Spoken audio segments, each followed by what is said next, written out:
Hey, listen to Wrestling Roundup on FreeFM, ArrowFM, and MP. As always, I'm Grady, and live on Skype we got Josh. Hey, Let's just crack off with the biggest news of the week. Raw's main event. It was Braun Breaker defending the Intercontinental Championship against Jey Uso. We talked about it at length last week, and this week all we're really gonna say is yeet. yeet. Um, it was an amazing moment for Jay. Uh, it was definitely a necessary step for the whole getting him out of just the tag team like box that he was in for decades. Um, I'm fine with it being like if it's only like for a couple weeks, couple months, and or something, and or even if it's going to be flipped back to Braun in a couple weeks. Because it was a moment. It also gives you this sense of anything might happen at Raw, and I think that's something that's been missing over the years. Is that the live TV shows rarely had like a title change or anything significant on in those fronts.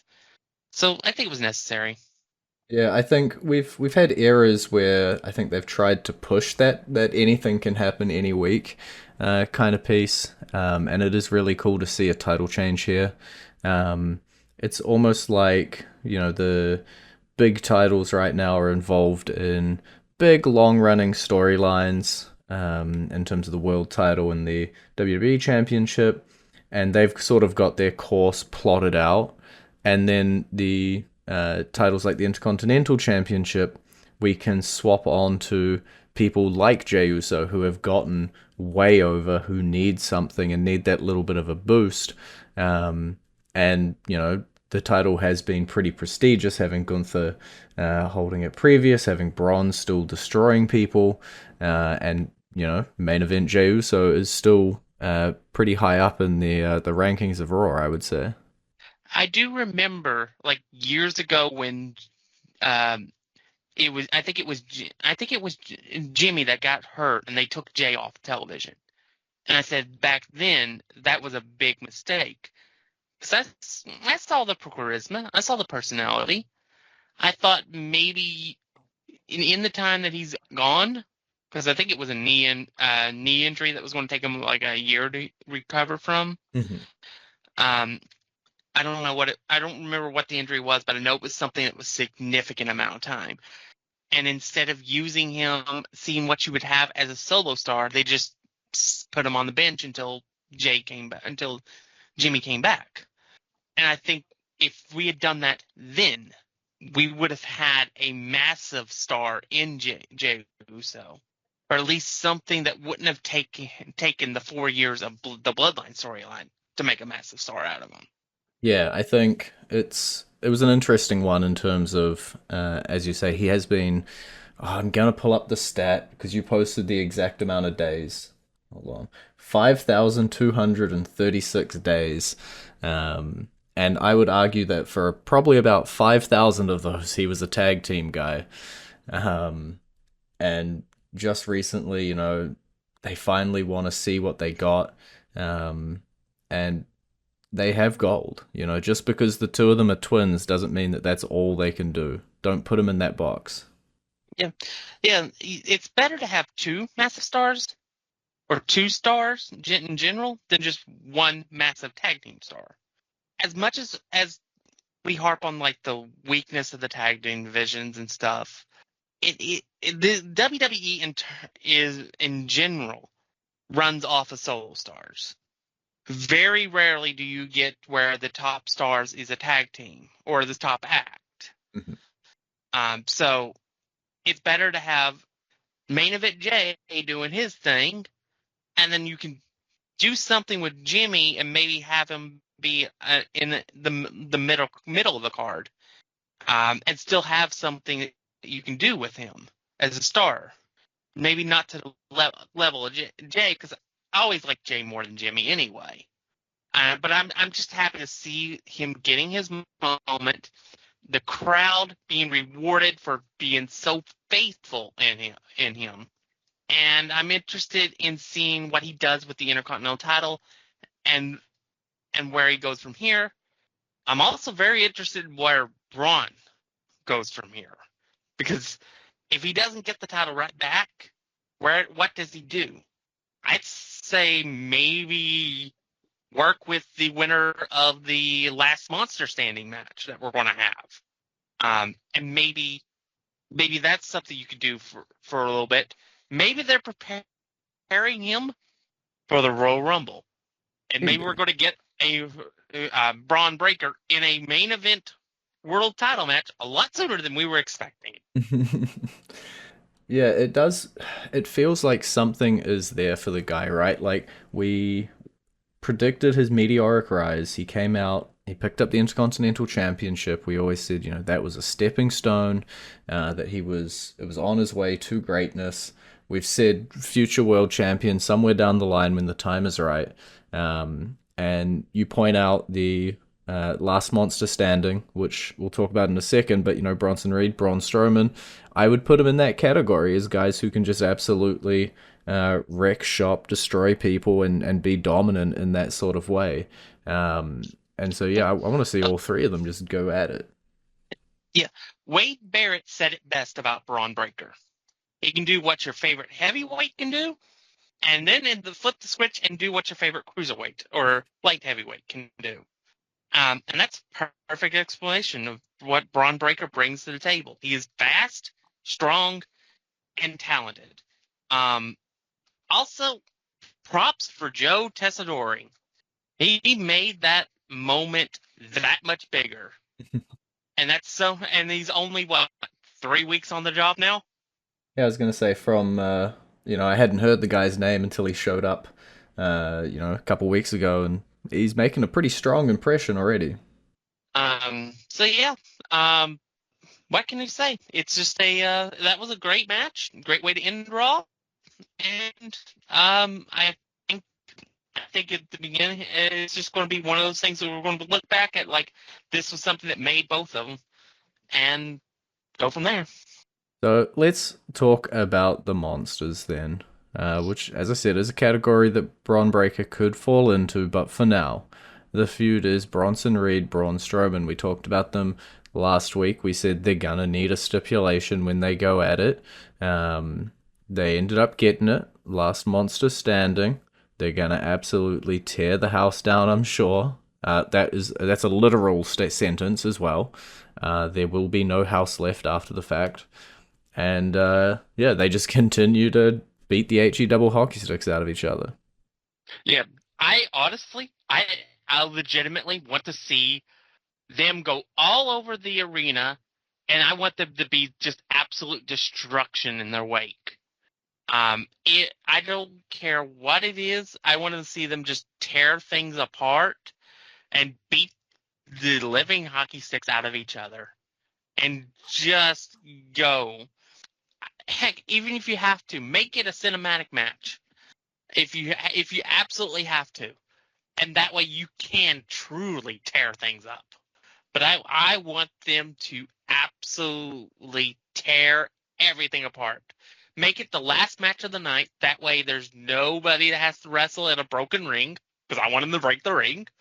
I want them to break through the ring barriers. I want them to break through walls, Titantrons. I don't care. I want them to break stuff, and I want them to go absolutely ham.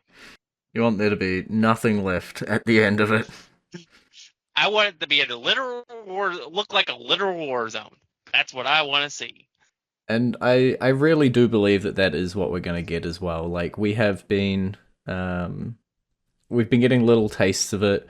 They gave us the stipulation that does let us, go around the place. Sometimes, like a no disqualification or a street fight, it will just end up at the ringside area. This is the one. They have to do something big here, and it should be amazing. Bronson's great. Braun is great. And yeah, ultimately, still want Bronson to win, but it probably doesn't matter who goes over, because that's not what we're going to be talking about the next night. Yeah. And what can I say? When was the last time you can remember a great big man feud? And I mean a great one. My memory's 'Cause trash, I so can't don't remember ask one. me. Yeah, yeah, I can't remember one in recent history. But that's what this has been Mhm. for the last month or so. These two have just been absolutely on a roll, and it has been building and building to what we get next week on Raw, that last Monster Standing match.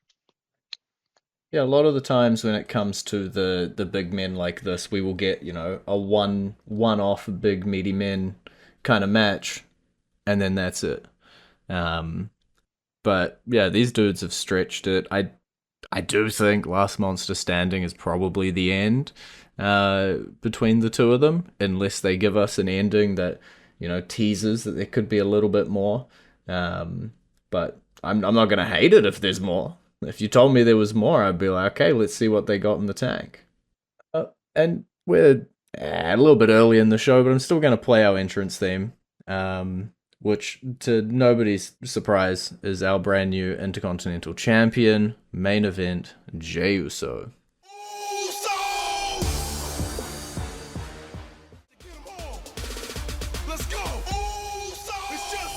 And you're back at Wrestling Roundup on FreeFM, ArrowFM, and MPR. I'm Grady, he is Josh. Let's talk a little bit of SmackDown. I do want to save some time for NXT previewing their CW debut shows.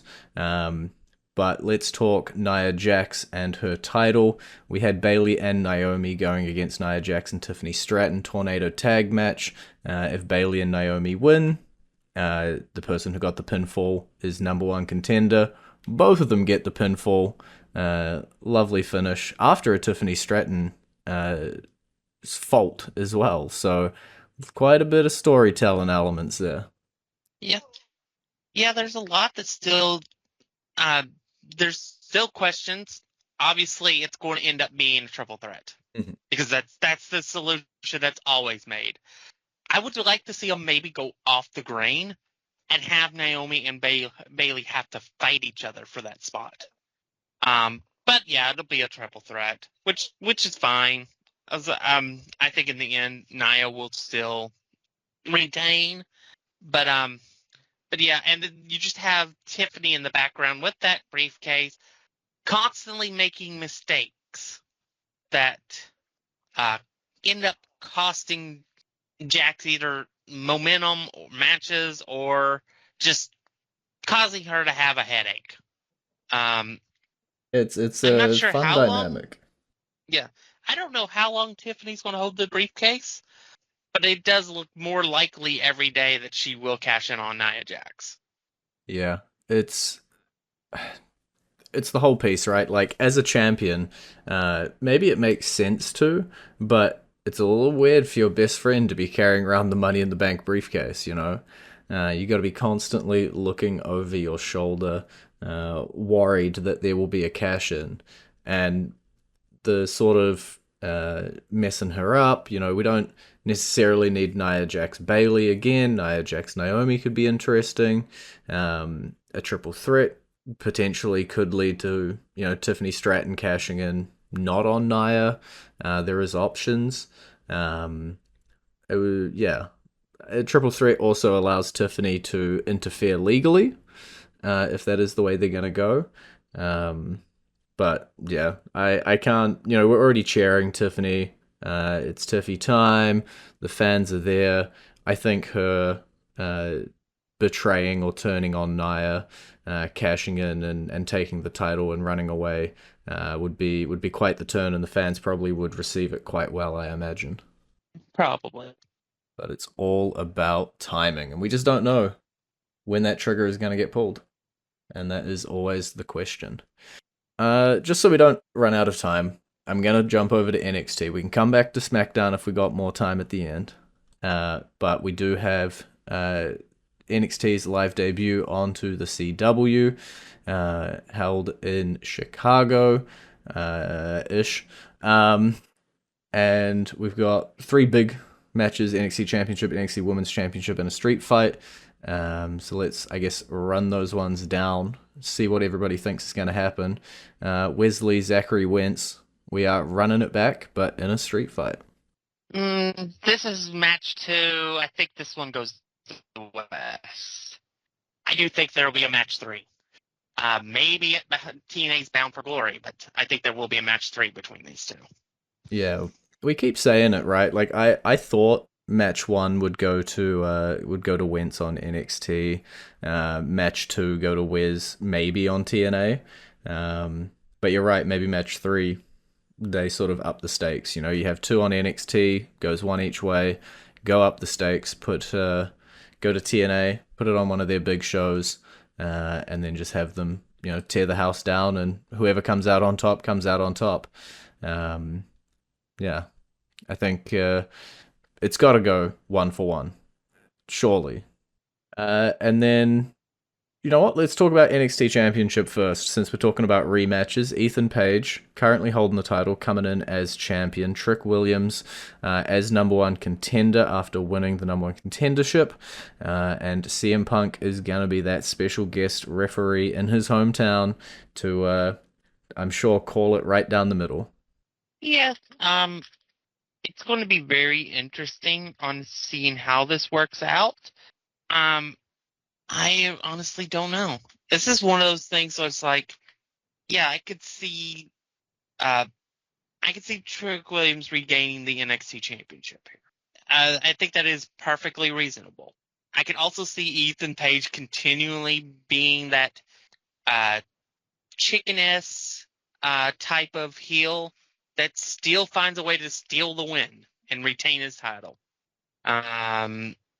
I do think Punk will pretty lax with the rules. I just wonder if maybe they're going to invite a certain Scotsman for a ref bump, and then we get a regular ref that actually counts the finish. It's definitely possible, right? Like CM Punk is in a massive high-profile feud. It is coming to a head pretty soon after this. October 1st is the NXT show. Uh, how fast can I Google Bad Blood's date? Oh, not the Taylor Swift I song. The pay-per-view. The pay-per-view. The October 5th. So it'll be the weekend after NXT. So we will yeah, have had Raw for that week. Then live NXT where he's a special guest ref, and then his next appearance is Bad Blood. So definitely could be seeing something building there. I got to scroll back down to where I was. I agree. I think Trick Williams potentially does come out with the title again. It's all just what do we want to do next with that NXT main event scene? Ethan Page has had a cool little run with it. Do we need a heel champion? Do we need a face champion? Who do we want to put over, and who's our next big star down in NXT? Because we've been eyeing Trick Williams potentially for a main roster transition in the next 6 months. So who is the guy after that? Who do we want to take this NXT title, and what sort of alignments and stories do we need to tell to get there? Luckily, we don't have such questions with the NXT Women's Championship because it will be Roxanne Perez walking in with the title over her shoulder, going up against Giulia. And this week, during the press conference, we got it. I don't know if it's announced, declared probably better, that Stephanie Vacure will be basically saying, "I got winner." And coming after whoever comes out on top between Perez and Giulia. So we were sort of tossing up who's going to come out and challenge Perez. Was it going to be Giulia? Was it going to be Delta? Was it going to be Stephanie? It was Giulia, with Stephanie immediately behind if Roxanne can overcome the obstacle in front of her. yeah. I think I think this is going to be something that I'll say until she does lose, but I think we're reaching the end of the line for her title reign. I think we do need to move on, put the title on somebody else, and Julia's fine for that, because I do think it's about time to start preparing her for the main roster. Whenever that call up happens, I do think we need to start working towards that. Probably, honestly, it'd probably be the Royal Rumble. Does make But sense.